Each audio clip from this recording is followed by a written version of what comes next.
कृष्ण कहते हैं, परिस्थितियों से भागो मत, उसके सामने डटकर खड़े हो जाओ, क्योंकि कर्म करना ही मानव जीवन का पहला कर्तव्य है। हम कर्मों से ही परेशानियों से जीत सकते हैं। श्री कृष्ण भगवान बातें जो कृष्ण के जीवन को बनाती है महानतम जीवन प्रबंधन के लिए सबसे श्रेष्ठ सूत्र। धर्म जन्म से लेकर देहत्याग तक भगवान कृष्ण के जीवन की लगभग हर घटना में कोई सूत्र है। युद्ध भूमि पर दिया गया गीता का उपदेश संसार का श्रेष्ठतम ज्ञान माना जाता है। श्री कृष्ण का जीवन ऐसी ही बातों से भरा पड़ा है। जरूरत है नजरिए की।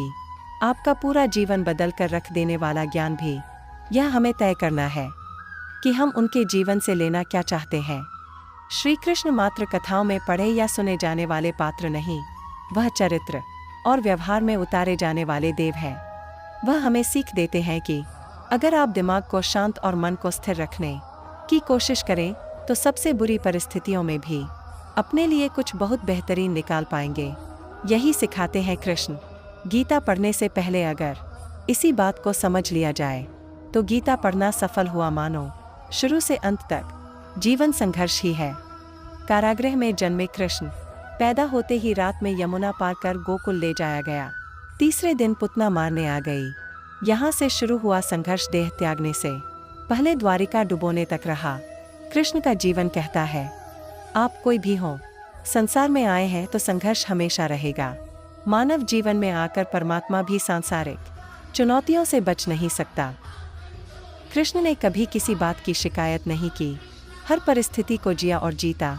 कृष्ण कहते हैं, परिस्थितियों से भागो मत, उसके सामने डटकर खड़े हो जाओ, क्योंकि कर्म करना ही मानव जीवन का पहला कर्तव्य है। हम कर्मों से ही परेशानियों से जीत सकते हैं। मैनेजमेंट मास्टर कहें या जगत गुरु, गिरधारी कहें या रणछोड़, भगवान कृष्ण के जितने नाम हैं उतनी कहानियाँ। जीवन जीने के तरीके को अगर किसी ने परिभाषित किया है तो वो कृष्ण है। कर्म से होकर परमात्मा तक जाने वाले मार्ग को उन्हीं ने बताया है। संसार से वैराग्य को सिरे से नकारा, कर्म का कोई विकल्प नहीं, ये सिद्ध किया। कृष्ण कहते हैं, मैं हर हाल में आता हूँ, जब पाप और अत्याचार का अंधकार होता है तब भी, जब प्रेम और भक्ति का उजाला होता है तब भी। दोनों ही परिस्थिति में मेरा आना निश्चित है। स्वस्थ शरीर से ही विजय है। कृष्ण का बचपन माखन मिश्री खाते हुए गुजरा। आज भी भोग लगाते हैं हम, लेकिन ये संकेत कुछ और है। आहार अच्छा हो, शुद्ध हो, बल देने वाला हो। बचपन में शरीर को अच्छा आहार मिलेगा तो ही इंसान युवा होकर वीर बनेगा। शरीर को स्वस्थ रखना है तो बचपन से ध्यान देने की जरूरत है। ये पेरेंटिंग के दौर से गुजर रहे युवाओं के लिए बड़ा मैसेज है। अपने बच्चों को ऐसा खाना दें जो उनको बल दे, सिर्फ स्वाद के लिए ही ना खिलाएं, तभी वे बड़े होकर स्वयं को और समाज को सही दिशा में ले जा पाएंगे। हमेशा दूरगामी परिणाम सोचें। महाभारत में जुए की घटना के बाद पांडवों को वनवास हो गया। कृष्ण ने अर्जुन को समझाया कि ये समय भविष्य के लिए तैयारी करने का है। महादेव शिव, देवराज इंद्र और दुर्गा की तपस्या करने को कहा। कृष्ण जानते थे कि दुर्योधन को कितना भी समझाया जाए, वो पांडवों को कभी उनका राज्य नहीं लौटाएगा। तब शक्ति और सामर्थ्य की जरूरत होगी। कर्ण के कुंडल कवच पांडवों की जीत में आड़े आएंगे, ये भी वे जानते थे। उन्होंने हर चीज पर बहुत दूरगामी सोच रखी। कोई भी फैसला तात्कालिक आवेश में नहीं लिया। हर चीज के लिए आने वाली पीढ़ियों तक का सोचा।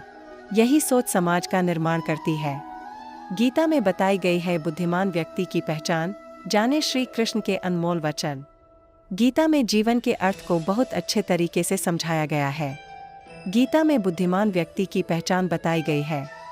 श्रीमद् भागवत गीता हिंदुओं का पवित्र ग्रंथ है। इसमें जीवन का पूरा सार बताया गया है।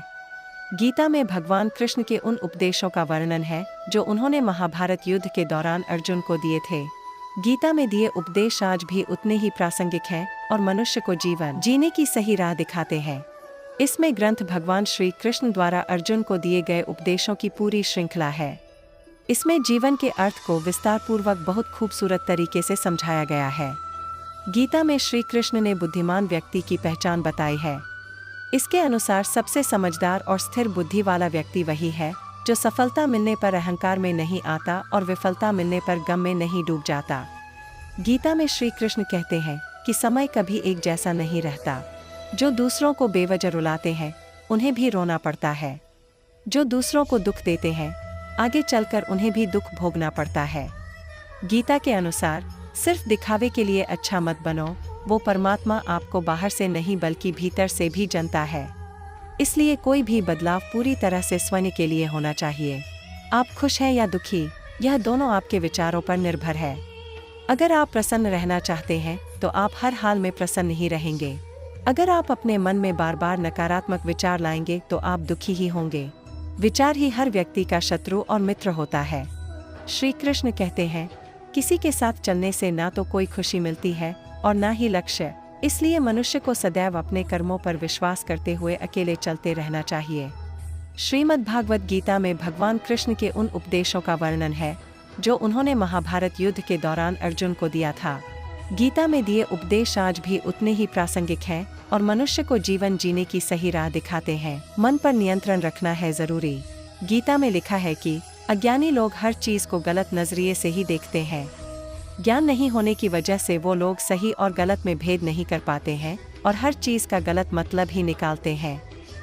गीता में श्री कृष्ण कहते हैं कि किसी भी कार्य में सफलता प्राप्त करने के लिए मनुष्य का अपने मन पर नियंत्रण रखना बहुत जरूरी है। आप जब भी कोई काम कर रहे हों उस वक्त अपने मन को शांत और स्थिर रखने का प्रयास करें। क्रोध से बुद्धि का नाश हो जाता है और इसकी वजह से बने बनाए काम भी बिगड़ जाते हैं। इसलिए मन को हमेशा शांत रखने का प्रयास करना चाहिए। श्रीमद् भागवत गीता के अनुसार कोई भी कर्म फल की इच्छा के बिना ही करना चाहिए। अगर आप किसी कार्य में सफलता प्राप्त करना चाहते हैं तो सिर्फ और सिर्फ अपने कर्मों पर ही ध्यान केंद्रित करें, क्योंकि मन में फल की इच्छा का विचार आपको आपके लक्ष्य से भटका सकता है। गीता में लिखा है कि व्यक्ति को कभी भी अपने कर्मों पर संदेह नहीं करना चाहिए। ऐसा करने से व्यक्ति खुद का नुकसान कर बैठता है। इसलिए सफलता प्राप्त करना चाहते हैं तो जो भी कार्य करें उसे पूरे विश्वास के साथ बिना किसी संदेह के पूरा करें। गीता में श्री कृष्ण कहते हैं, मनुष्य किसी वस्तु या मनुष्य से अत्यधिक लगाव ही उसके दुख और असफलता का कारण बनता है। अत्यधिक लगाव से व्यक्ति में क्रोध और दुख का भाव उत्पन्न होता है। इसकी वजह से वह अपने कर्म पर केंद्रित नहीं कर पाता है। इसलिए मनुष्य को अत्यधिक लगाव से बचना चाहिए। जीवन में कभी निराश नहीं होना चाहिए, क्योंकि कमजोर आपका वक्त होता है, आप नहीं। श्री कृष्ण कहते हैं, अगर तुम्हें किसी ने दुख दिया है तो बुरा मत मानना, क्योंकि लोग उसी पेड़ पर पत्थर मारते हैं जिस पेड़ पर ज्यादा मीठे फल होते हैं।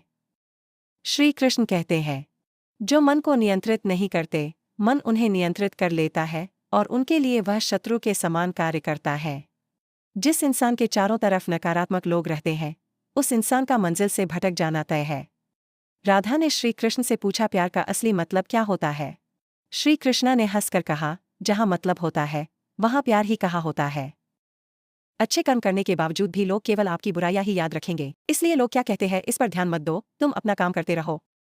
श्री कृष्ण कहते हैं, बुरे कर्म करने वाले सबसे नीच व्यक्ति जो राक्षसी प्रवृत्तियों से जुड़े हुए हैं और जिनकी बुद्धि माया ने हर ली है, वो मेरी पूजा या मुझे पाने का प्रयास नहीं करते। फल की अभिलाषा छोड़कर कर्म करने वाला पुरुष ही अपने जीवन को सफल बनाता है। कर्म का फल व्यक्ति को उसी तरह ढूंढ लेता है जैसे कोई बछड़ा सैकड़ों गायों के बीच अपनी मां को ढूंढ लेता है, जो एक क्षण में बदल जाए, एक क्षण में भंग हो जाए। वह प्रेम नहीं, लोभ होता है।